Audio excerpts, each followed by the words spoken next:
and focus. Hello, my name is Millie and I'll be using this channel to make book reviews.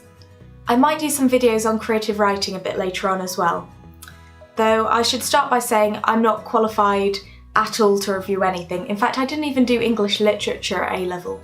So all of these will just be my own personal opinions. I know it's a bit late, but I should start by saying Happy New Year and good luck sticking with those New Year's resolutions. Mine was to try and eat healthier this year, and as long as I keep the chocolate bar wrappers out of shot, I can pretend I'm sticking with it. My other resolution was to start reading more classic books. I'm only putting classic in inverted commas because I think what you call a classic is quite subjective. For example, I define it as a book that's been around for a while and built up some kind of critical acclaim. They kind of become known as the literary essentials. So for example, you've got books like Pride and Prejudice, 1984, Brave New World, that kind of thing. Though I think we sometimes fall into the trap of putting books like this on a pedestal, and that means sometimes they're not fairly criticised. For example, just because you studied a book at school doesn't necessarily mean it's the epitome of writing, and every novel has its flaws.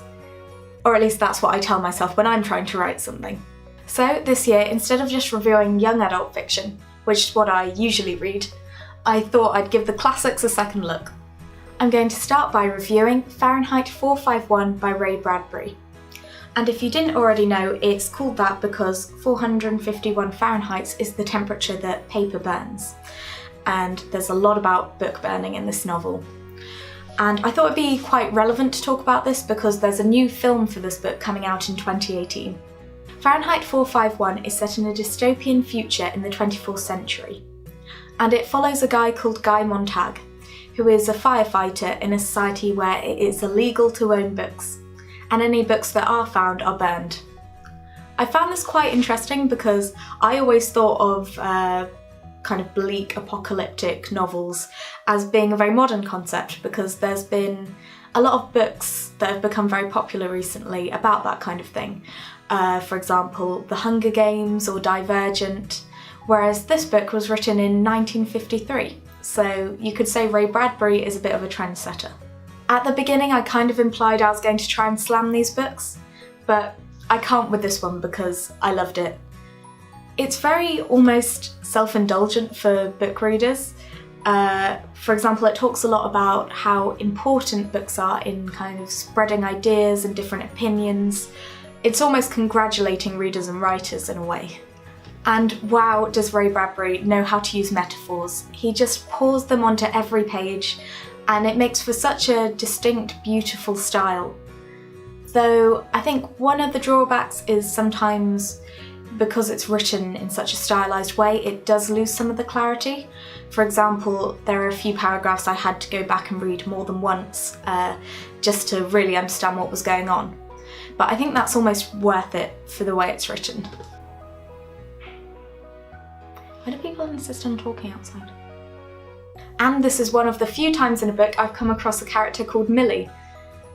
I mean, she is Montag's slightly dysfunctional wife who can't deal with reality, so spends most of her time watching interactive TV or being drugged up on tranquilizers. Montag starts to question the nature of this oppressive society, especially after his young inquisitive neighbour dies in a car accident, which some people suggest may be symbolic of his loss of faith in the system. But I'd say Montag is probably the most relatable character in this book, which you want from a protagonist.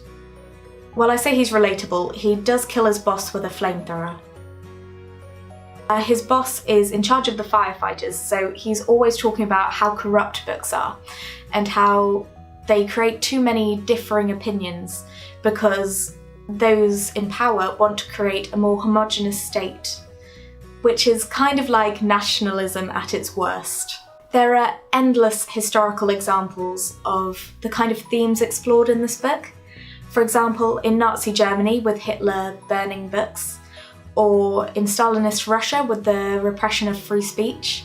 And those are just a few very obvious examples.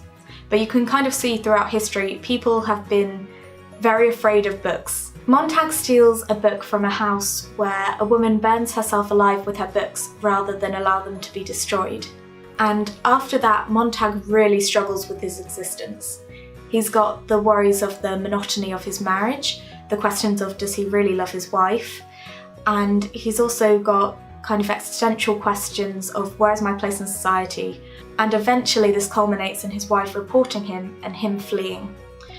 And eventually he does get over the border and escape, where he finds a group of underground academics.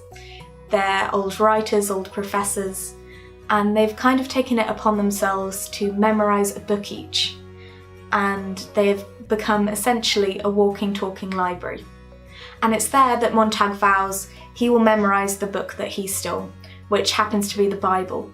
He never mentions that he's religious. I think for him it's more about the preservation of ideas. Throughout this book there have been references to the fact that a war might be coming. And then at the end of the book, once he's across the border, Montag witnesses the atomic destruction of his entire city. So you cannot say this book is not dramatic. And after that, the group he's with dedicate themselves to going and rebuilding a more cultural society. So in summary, I would definitely recommend this book. It's very beautifully written with a lot of adventure packed in there and a very distinct style that you can see in any of Ray Bradbury's books. I'm going to set myself the challenge now of reading 75 books this year. I'm not sure how well I'm going to stick to it, and the books might get shorter as the year gets on, depending on how much time I have. I'd like to say I'm going to upload regularly, but I know myself too well for that, so I'll get videos up whenever I can. Thank you so much for watching, and hope you have an amazing new year. In my centre?